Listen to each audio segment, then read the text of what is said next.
What's good, YouTube? It's your boy, Blue Blood Sports TV, and I'm back at y'all with another one. So, retired pound for pound former king now, first ballot Hall of Famer, undefeated 5-division world champion, undisputed 3-division world champion, superstar boxer, Terence Bud Crawford. 42 wins, no loss, no draw, 31 wins by way of knockout. Terence Crawford has been going back and forth with Mexican superstar, newly crowned WBC welterweight world champion, Ryan Garcia. Ryan Garcia is now 25 wins, 2 losses, no draws, 20 wins by way of knockout. Ryan Garcia said some things that got people to asking me my thoughts on the comments that Ryan Garcia made. Ryan Garcia regurgitated the same old narrative that many people regurgitate when it comes to legends when they retire. They have the same old talking points, which is you retired without fighting the young, hungry fighters of your generation, and your resume, that somehow makes your resume overrated, right? Ryan Garcia said something extremely silly.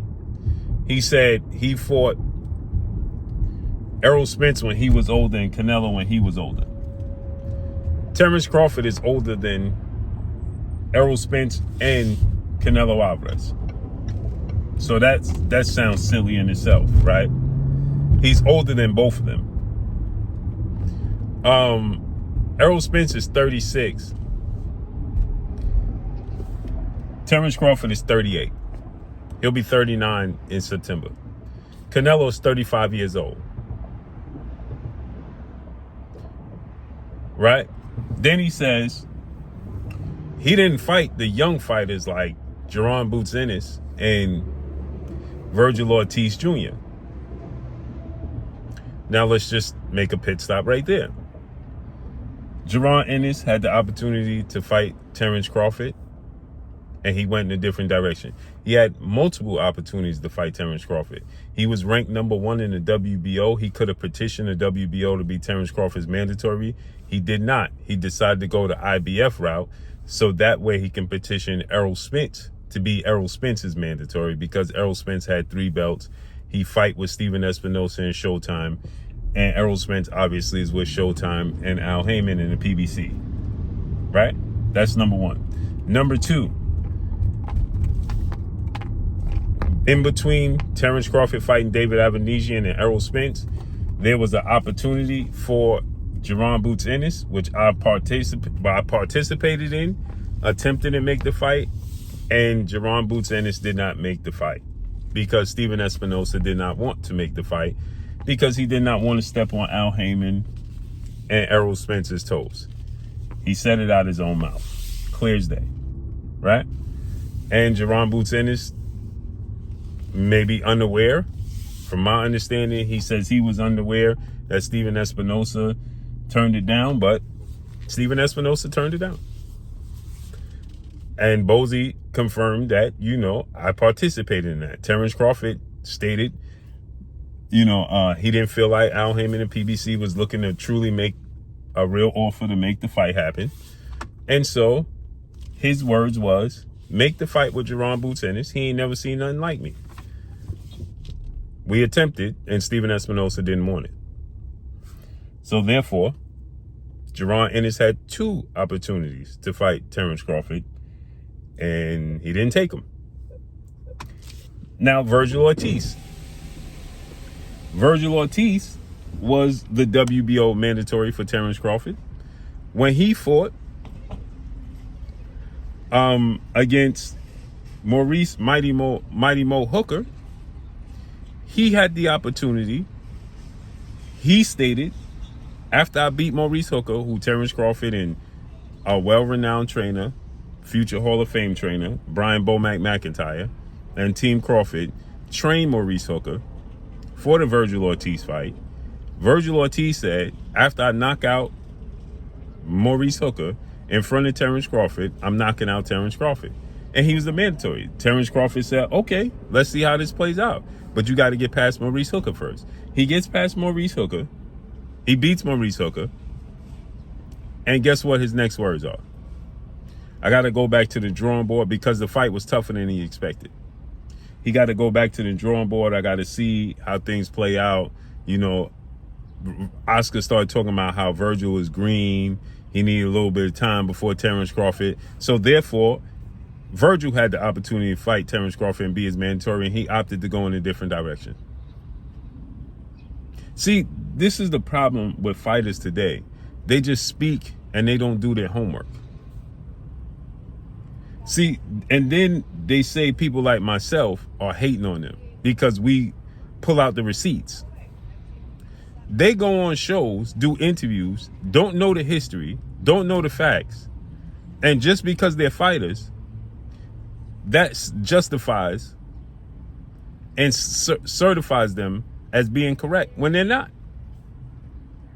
So I've seen people saying, oh yeah, Terence Crawford ducked boots. No, he did not. He had 2 opportunities to fight. He didn't have it. He didn't shoot. He didn't take them. Virgil Ortiz was the mandatory just like Jaron Ennis. He didn't take it. Now, Jaron Ennis didn't take it because his team didn't take it. Virgil wasn't ready. Then when Terence Crawford moved up to 154, he attempted to make the fight with Virgil Ortiz, and they said that they had a different direction that they was going in at 154. After he beat Errol Spence, Virgil said that he already had plans. They going in a different direction. They'll see Terence Crawford down the line. Terence Crawford tried to fight Sebastian Fundora. They said the Errol Spence fight was bigger. They was going in a different direction. They vacated the WBO belt not to fight Terence Crawford. Now, Ryan Garcia goes on to say, the young bulls he didn't fight, like myself and Devin Haney. You lost to Rolly Romero. That's number 1. You lost to Rolly Romero. Number 2, you cheated Devin Haney, got suspended, tested positive for a banned substance, had to pay $1 million fine, got suspended for a year. You got knocked out by Tank Davis. What would Terence Crawford be looking to fight Ryan Garcia for? What would he get out of fighting Ryan Garcia? And he's like a mentor to Devin Haney.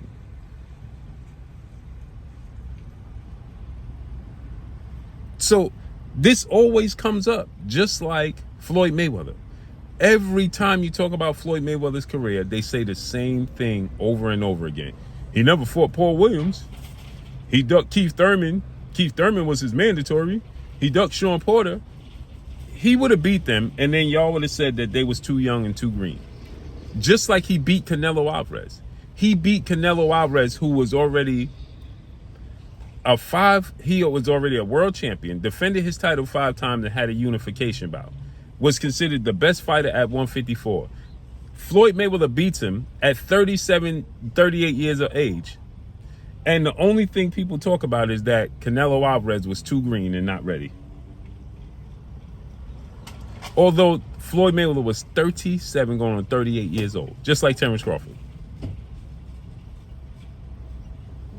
Terence Crawford at 38 beats Canelo Alvarez, and the first thing people say is that Canelo Alvarez wasn't the same guy. He's 3 years younger than Terence Crawford.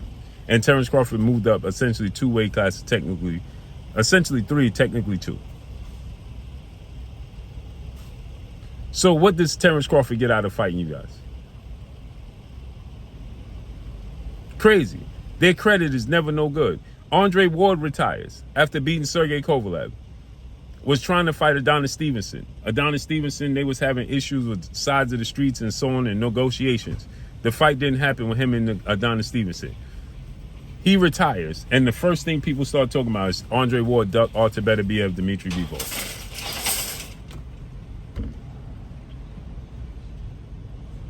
And the worst part about this all is, in their prime, do you think Andre Ward loses to Bivol or Better BF? Really? In Terence Crawford prime, do you think? Now people compare him and Jaron Ennis because of the styles, right? And people want to see Terence Crawford versus a style that mirrors his. But do you think Virgil Ortiz is better than Canelo Alvarez? I mean, I don't give a damn what version of Canelo Alvarez. Do you think the version that Terence Crawford beat of Canelo Alvarez is Virgil Ortiz is better than that man? Come on, man. Come on. And if Terence Crawford beats Canelo and don't get no credit, why would he get credit for beating Virgil Ortiz? Y'all got to start making this make sense, man. Y'all be talking just because you can. Stop listening to these fighters, man. All they do is contradict themselves. Especially this generation, it just waters down the sport. That's all it does. Yet Ryan Garcia is ducking the Devin Haney rematch.